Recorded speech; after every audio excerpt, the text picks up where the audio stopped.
درود بینندگان عزیز، چند لحظه پیش محمد یوسف اسماعیلوف روزنامه‌نگار شناخته تاجیک از محبس رها شدند و نخستین خواستند که با ما صحبت کنند و حالا در پهلوی من قرار دارند. اولا برای شما آزادی مبارک باشد. تشکر.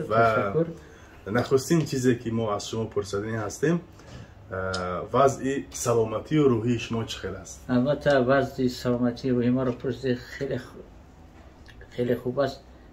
برای خوب بودن سلامتی ما پیش از همه به ژورنالیستانی که کار میکنن و مانند ژورنالیستانی روزنامه نگاه کلی رو برانشان، روزنامه‌نگاران امروز نیوز، روزنامه‌نگاران ملت روبرش عدالت میرزا بود، روزنامه‌نگاران آزادگان.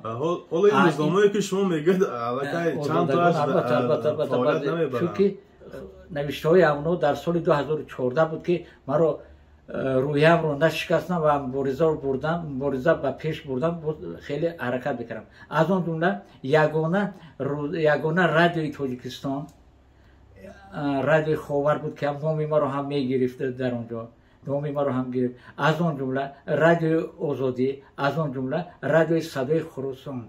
همین چیزا دستاورد نوشته های روزنامه‌نگاران بودن که ما رو زنده نگاه داشت. اولش همش کار خدا بود، همش کار خدا. و روزنامه‌نگاران در این سیاست سلامت ماندن من،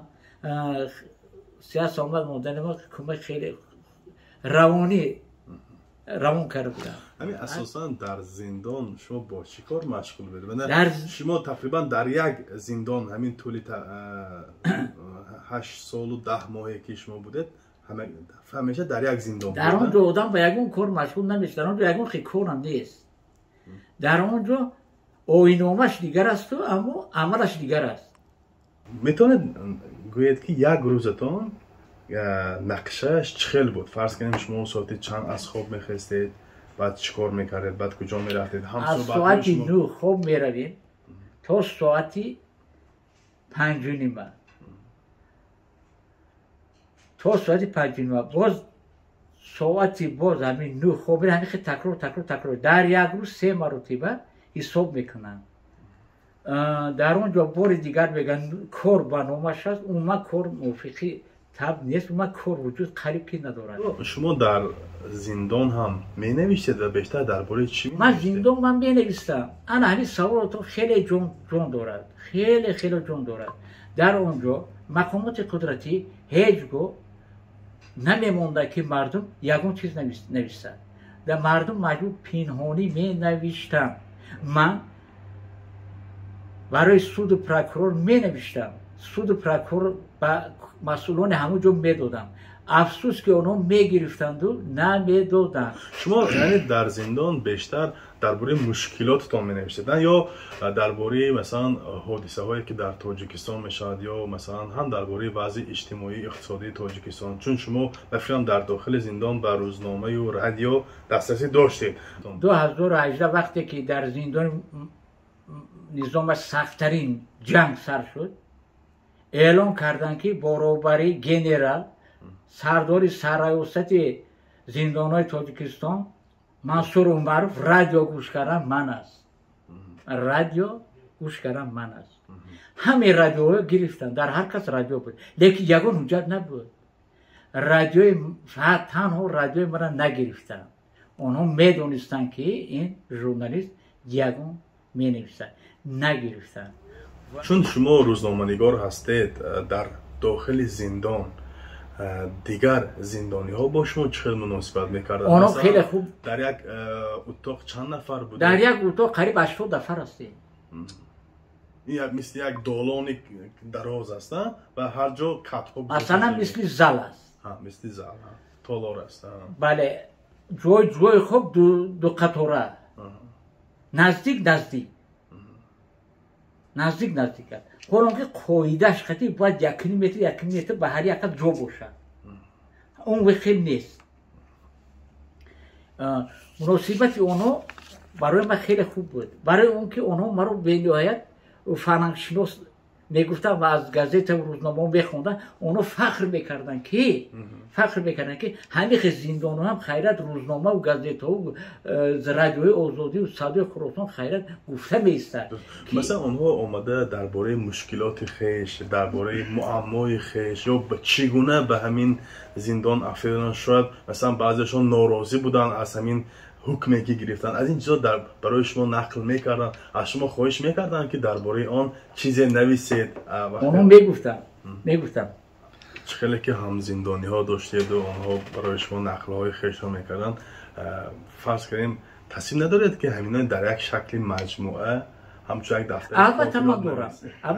همین 8 سال و 10 ماهی که شما در زندان بودید، در یک جمله میتونید بگید که شما بعد این آزادیتان خود را گناهکار حساب میکنید یا هنوز هم فکر میکنید که شما بیگناه پس پنجره رفتید؟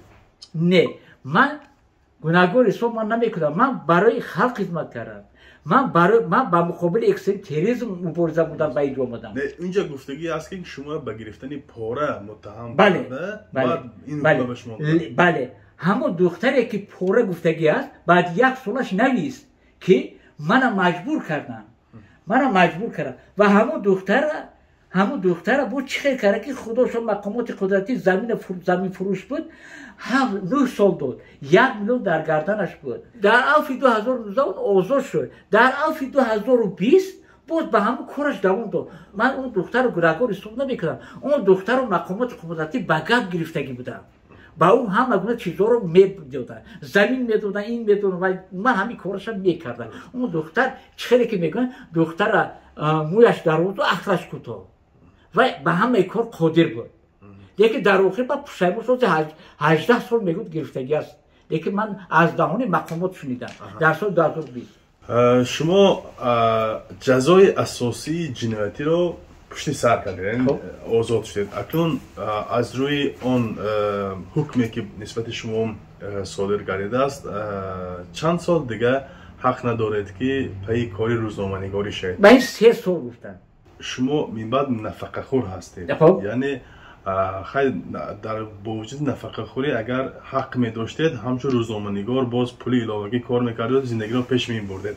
اکنون این خیلی حق رو که ندارید، فرض کنیم چند پول نفقه میگیرید و برای زیست و زندگانی شما، برای تامینات روزگار شما کی کمک میکنه و از کجا مبلغ شما دریافت میکنید؟ البته خیلی خیلی خیلی خیلی خیلی خوب برای یک آدم میگه که 40 دلار کم است میگن. البته من کوشش میکردم که در روزنامه بسیار حجم نویسم. البته حجم‌نگاری کار مسئله روزنامه‌نگاری رو من نمیکنم.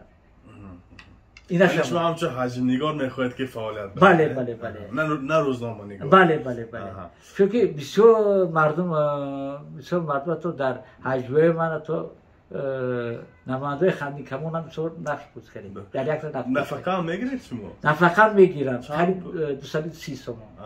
بغیر از این کمک از فرزند و اهلی خویش هم میگیرید شما؟ نه، من اینجوری فرزندم مدرسه رفته بگیره. در آخر پرسیده هستم که شما به همکسبان خود، به دیگر روزنامه‌نگارا، چون شما یک گفتم ممکنه که تقدیر تلخ پسی سر کردید، چی مشورت و مثلا چی مصلحت میدهید؟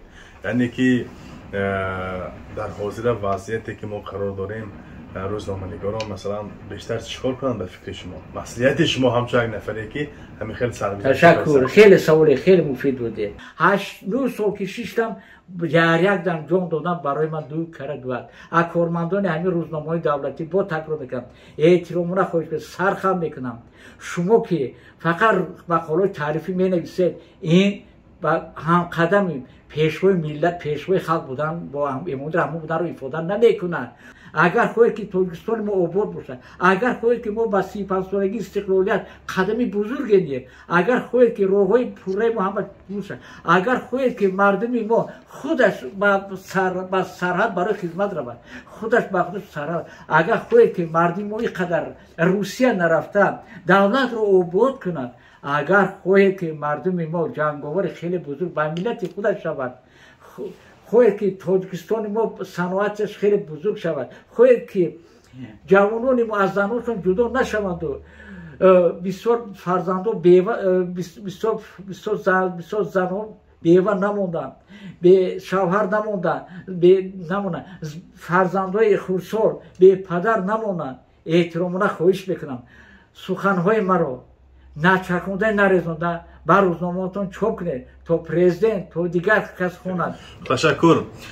در صحبت ما قرار داشتند روزنامه‌نگاری ورزیده و روزنامه‌نگاری شناخته که تقریبا 9 سال پسی پنجره قرار داشت و همکنون در روز نخستین آزادیش با رادیو آزادی صحبت کرد. تشکر برای شما، بردباری و زندگی خوش و خاطرمان را تشکر.